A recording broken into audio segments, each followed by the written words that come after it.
You know what our stories were, sort of thing. So I got my story. You've You've got got a to get story? in the frame before I tell my story. Really? Yeah.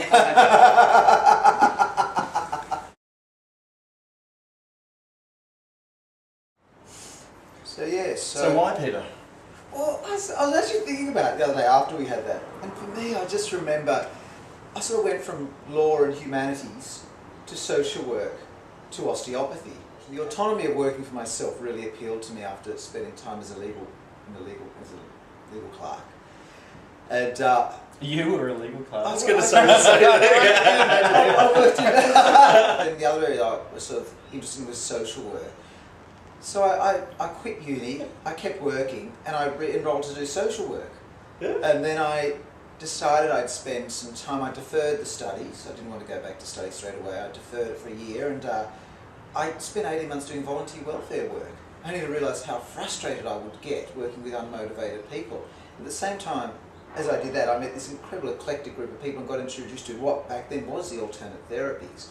So it's all about getting yourself well. So I got into running and exercising. I saw a naturopath, I went to a chiropractor, and I sort of thought, this is a great way to work with people and I guess help people or make change to people, but they're motivated because people, have to come to you and seek your help in that. And I sort of got interested in it from that area. And osteopathy I got interested in because at that stage, back then I just did a whole lot of reading, and the Webb report was this big government report on osteopathy. It had come out, so I read all that. That wouldn't have been in the 70s or anything, would it, Peter? That would have been. As I said, it was all Osteopathy was just been invented.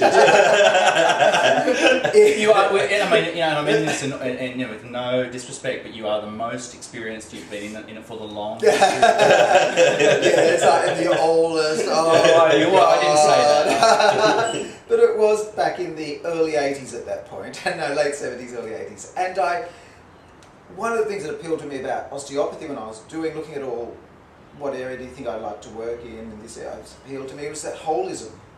One, I really liked the hip bones connected to the thigh bone thing. Everything was interrelated, and it was a holistic approach. It really grabbed my attention and appealed to me. And so then I fell into osteopathy from there. 20 years later, I still love it. I still love the holism, and I'm more in awe of those interconnections in the human body today than I was back 20 years ago. Yeah. And I just love it. All new ways of understanding that what was so black and white 20 years ago is so grey to me now. Yeah. But that's sort of really... What's the X factor? What keeps you involved? What is making and helping people get better? It's the whole body-mind thing. Everything is so interrelated, and a person comes in with point A on the shoulder here, and as you talk to them, as you see their picture, as you look at their whole body, it's all the interconnections, and it is more than just I've sprained my back here, I've hurt here, or I'm twisted here, or I'm out here. It's the way it interrelates with their picture, and as you go through their story, and you find out, the acute problem, some other underlying. Again, it's all the weaving of the carpet and the interactions. What I love about the clinic and the people is their stories. Not everyone necessarily has the great novel, but everyone's got a story, and that's just fascinating to find out about the people. And then, as you chat and you find out how it relates to their pain, I just, being reasonably egocentric, I just love getting people better. Yes. I've got to stop you there. It's actually the joy of actually helping people improve their quality of life, and seeing someone who's come in pain, and to be able to change that story around, to get them out and to improve their quality of life. I find that incredibly rewarding.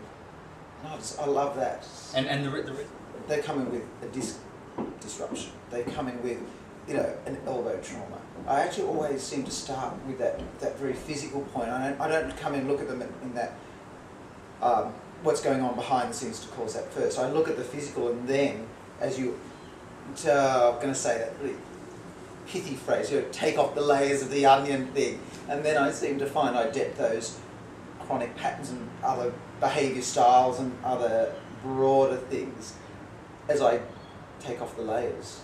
Do you know what I said to Peter the other day? What we should do is we need to get a picture of him on his website with a big arrow that says click here to click on my head to hear me laugh. the thing is, But I'd want his head to be this big. I'd want it to be this emaciated. When you laugh.